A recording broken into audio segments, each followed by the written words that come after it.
They called him the Scourge of God, but long before Europe trembled at his name, Attila was just a child of the endless grasslands, the steppes that bred warriors like storms.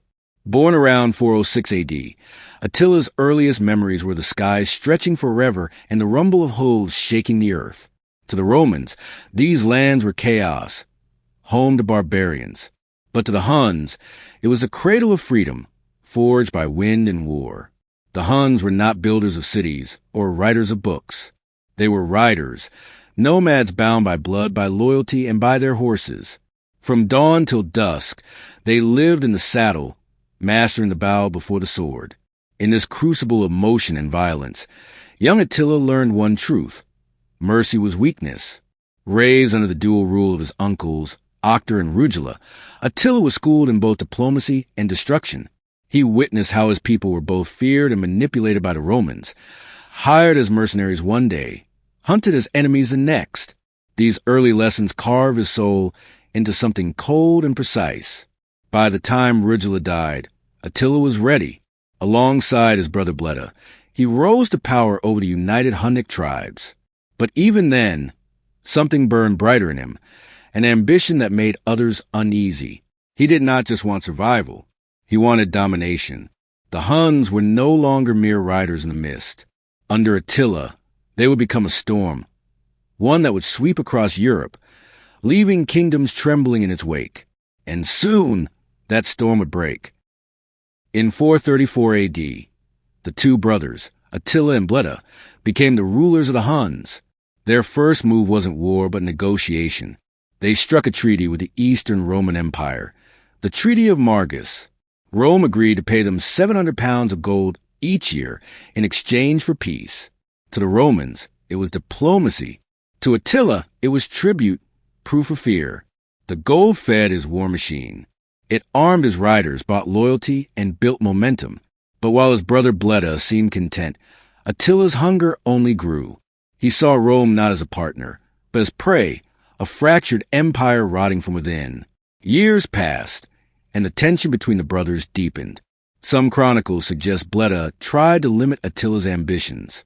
Others whisper that Attila killed him, as quietly and ruthlessly as cutting a rope. What is certain is that by 445 AD, Attila stood alone, the sole ruler of the Huns. Now unleashed, he transformed his horde into something terrifyingly efficient. His warriors were silent, disciplined, and relentless. They could ride for days without fire or food, striking from nowhere and vanishing into the horizon. No general in Europe had seen such warfare, and none could match it. As Roman borders weakened, Attila's riders poured through them like a tide of flame. Cities burned, villages vanished. The empire trembled. The storm he had forged was now ready to set Europe ablaze. Word of Attila spread like wildfire through Europe.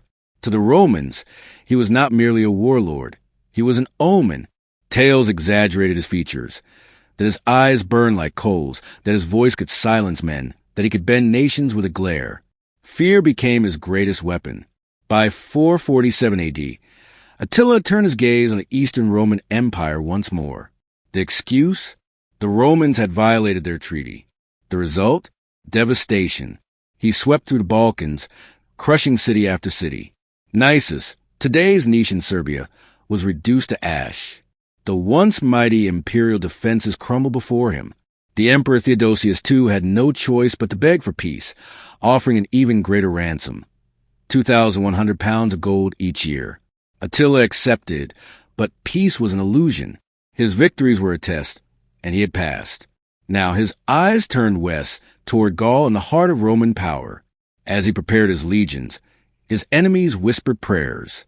To them, he was not human. He was divine wrath, sent to punish a corrupt empire, and Attila did nothing to disprove it. In 451 AD, the earth shook beneath the hooves of Attila's army. An alliance of Goths, Scythians, and countless tribes answered his call. Nearly 500,000 men, a living flood, surged westward. His target, the riches of Gaul and the legendary city of Orleans. But the Romans were not yet finished. General Flavius Aetius, the last great Roman commander, rallied a desperate alliance of Romans, Visigoths, and Franks. As the two forces met on the plains of Catalonian fields, history held its breath. The battle was a storm of blood and dust, one of the bloodiest of its age. Though neither side claimed absolute victory, Attila withdrew, his forces battered but unbroken. He had been checked, but not defeated. To his men, he was still the Scourge of God. To his enemies, his retreat felt like the calm before another firestorm. For Attila never retreated in fear, only in strategy. The Horseman who had burned half of Europe would ride again. After Gaul, Attila's ambition took a strange turn. From conquest to courtship. In 452 AD, a letter arrived from Honoria, sister of the Western Roman Emperor Valentinian III. She had been forced into an unwanted marriage and begged Attila for rescue, sending him her ring. To her, it may have been desperation. To Attila, it was an opportunity. He declared Honoria as betrothed and demanded half the Western Empire as dowry. When Rome refused, he rode again. The Huns crossed the Alps like a plague. City after city fell. Aquileia, Padua, Verona. The smoke of Italy darkened the sky. Attila's advance seemed unstoppable. Even Rome itself braced for annihilation. But something unexpected happened. The Pope himself, Leo I, rode out to meet the conqueror.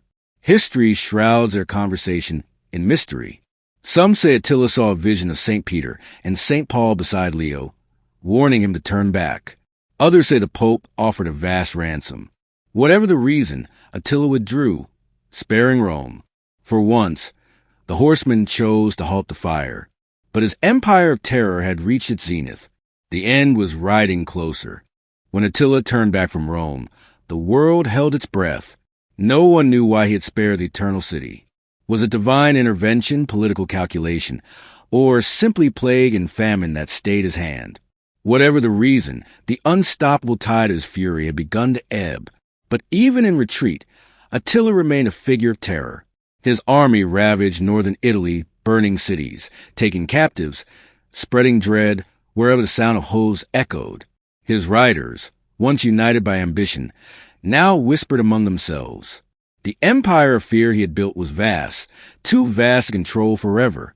Meanwhile, the Roman world began to recover, its enemies exhausted but alive. Aetius, the general who had once faced him in Gaul, rebuilt his alliances. The bishops of Rome spread tales of divine protection, painting Attila as both monster and warning, a punishment sent by God for mankind's sins. Yet in the heart of his camp, Attila plotted anew. He planned to strike again, this time at Constantinople. But fate was already weaving a darker story. His men were growing restless, his allies cautious and his enemies bolder. Even his famed discipline began to crack. The conqueror who had once ridden as if fire itself followed him now faced an invisible enemy. Time. Empires fall not just by the sword, but by the weight of their own victories. And Attila, the man who had once terrified continents, was beginning to feel the edges of his power fray. Still, the Scourge of God refused to fade quietly. His final act was yet to come, one that no one could have predicted. In 453 AD, a strange calm settled over Attila's empire. He had chosen a new bride, a young Gothic princess named Ildiko. Some saw it as a political alliance, others as a symbol of peace. But the night of their wedding would become one of history's great mysteries. That evening, the camp of the Huns was alive with music, laughter, and the scent of wine. Attila, the conqueror of nations, drank deeply, celebrating not war but love. When the fires burned low, he retired to his tent with his new bride. At dawn, silence. When the guards entered his tent, they found Ildiko trembling and Attila dead. No wound, no battle. The warrior who had survived blades and arrows had drowned in his own blood, a victim of a burst vessel in his nose or throat. Some claimed it was fate. Others whispered darker tales, that Ildiko had poisoned him, avenging her people. Still others said the gods had struck him down, weary of the destruction he had unleashed. Whatever the truth, Attila the Hun, the man who had set Europe ablaze, died not on the battlefield, but in his sleep, in the silence of his own tent. Outside, his army wailed like a storm. The horsemen of the steppes cut their faces with blades, letting their blood mingle with his. They buried him in secrecy, laying him in 3 coffins, gold, silver, and iron, and killing those who dug his grave so that no one would ever find it. A legend ended, but a myth was born. After Attila's death, the empire he built began to collapse like a tent in the wind.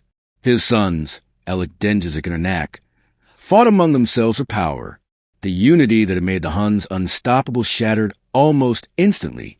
In 454 AD, their enemies struck back. At the Battle of Nideo, the Germanic tribes who had once served Attila rose against his sons. The Huns were crushed. The riders who had once ruled the world fled back to the steppes, vanishing into history. It was as if Europe exhaled after years of holding its breath. Cities began to rebuild. Roads reopened. The Roman world, though dying, had survived its darkest nightmare. Yet even in defeat, the shadow of the Huns lingered. Their style of warfare, fast, mobile, ruthless, would echo for centuries in the Mongols and Tatars. Their legend would become myth, retold by those who needed a monster to explain their fears. Attila's empire died, but his name lived on, whispered by priests, sung by warriors, cursed by kings. He had not just conquered land, he had conquered imagination. Centuries after his death, Attila's story transformed. To the Romans, he became the Scourge of God, not a mere man, but divine punishment made flesh. To others, he was a hero of the steppes, a figure of destiny who rose to humble empires. Medieval chroniclers described him as both demon and prophet, a man whose rage reshaped the world. The Gothic tales called him a dragon. Germanic sagas made him a tragic figure, a doomed king swallowed by his own ambition. Even in Christian lore, Attila became a warning that arrogance invites ruin, that power without mercy brings divine wrath. His image haunted paintings, manuscripts, and songs for 1,000 years. But perhaps the truth lies somewhere between myth and man. Attila was not born evil. He was born into a world where strength was survival. His genius was not cruelty, but clarity.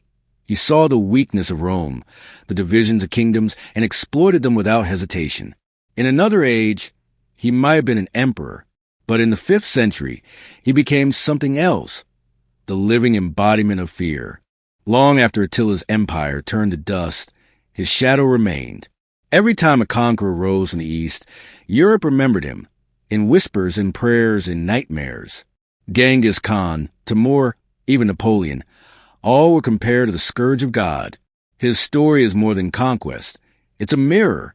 It reflects what happens when humanity's hunger for power outpaces its compassion.